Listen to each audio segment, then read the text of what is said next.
সোনার দামে নতুন ইতিহাস তৈরি হয়েছে। এই প্রথমবার ১০ গ্রাম ২৪ ক্যারেট সোনার দাম ১,৪০,০০০ টাকার গণ্ডি ছুঁয়েছে। বছরের শেষ প্রান্তে এসেও সোনার দামে কোনো নিম্নমুখী প্রবণতার ইঙ্গিত নেই, বরং ধারাবাহিকভাবে নতুন রেকর্ড গড়ে চলেছে হলুদ ধাতু। বাজার বিশেষজ্ঞদের মতে সোনার এই ঊর্ধ্বগতি মধ্যবিত্ত শ্রেণীর নাগালের বাইরে সোনাকে ঠেলে দিচ্ছে। চলতি বছর সোনার দাম বৃদ্ধির নিরিখে কার্যত ঐতিহাসিক হয়ে উঠেছে। বছরের শুরুতে যেখানে ১০ গ্রাম সোনার দাম ছিল ৮৩,৬৮০ টাকা, সেখানে বছরের শেষে তা বেড়ে দাঁড়িয়েছে প্রায় ১,৪০,০০০ টাকায়। অর্থাৎ এক বছরে সোনার দাম প্রায় ৭০% বেশি বেড়েছে।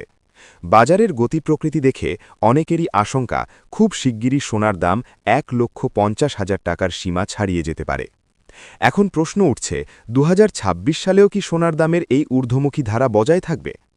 আন্তর্জাতিক বিনিয়োগ সংস্থা জেপি মর্গানের বিশ্লেষকদের মতে আগামী বছরের ডিসেম্বরের মধ্যে সোনার দাম প্রতি আউন্স $৫,০০০ পৌঁছাতে পারে। ভারতীয় মুদ্রায় হিসেব করলে প্রতি ১০ গ্রামে এর দাম হতে পারে প্রায় ১,৫৮,৪৮৫ টাকা। একই ধরনের পূর্বাভাস দিয়েছে গোল্ডম্যান স্যাক্সও। সংস্থাটির এক সমীক্ষা অনুযায়ী আগামী বছর সোনার দাম প্রায় ৩৬% পর্যন্ত বাড়তে পারে। তবে এই দামের সঙ্গে ভারতে প্রযোজ্য ৩% জিএসটি ও স্ট্যাম্প শুল্ক ধরা হয়নি। বিশেষজ্ঞদের মতে সোনার দাম বৃদ্ধির পেছনে একাধিক বৈশ্বিক কারণ কাজ করছে। ভূরাজনৈতিক উত্তেজনা এর অন্যতম প্রধান কারণ। রাশিয়া ইউক্রেন যুদ্ধ দীর্ঘদিন ধরে চলতে থাকায় বিশ্ব অর্থনীতিতে অনিশ্চয়তা বেড়েছে।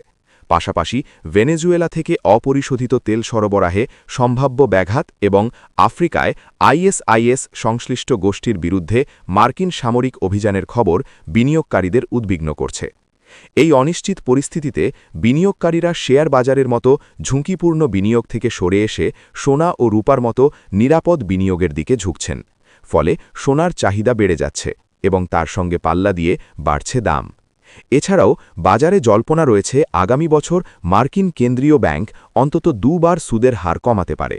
সুদের হার কমলে ব্যাংকের স্থায়ী আমানত, বন্ড বা সঞ্চয়পত্রের প্রতি বিনিয়োগকারীদের আকর্ষণ কমে যায়। সেই কারণে বিনিয়োগকারীরা মূল্য সংরক্ষণের নিরাপদ বিকল্প হিসেবে সোনার দিকে ঝুঁকছেন।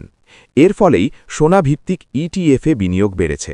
একই সঙ্গে বিশ্বের বিভিন্ন দেশের কেন্দ্রীয় ব্যাংকগুলিও সোনার মজুদ বাড়াচ্ছে, যা সোনার দামের ঊর্ধ্বগতিকে আরও জোরদার করছে।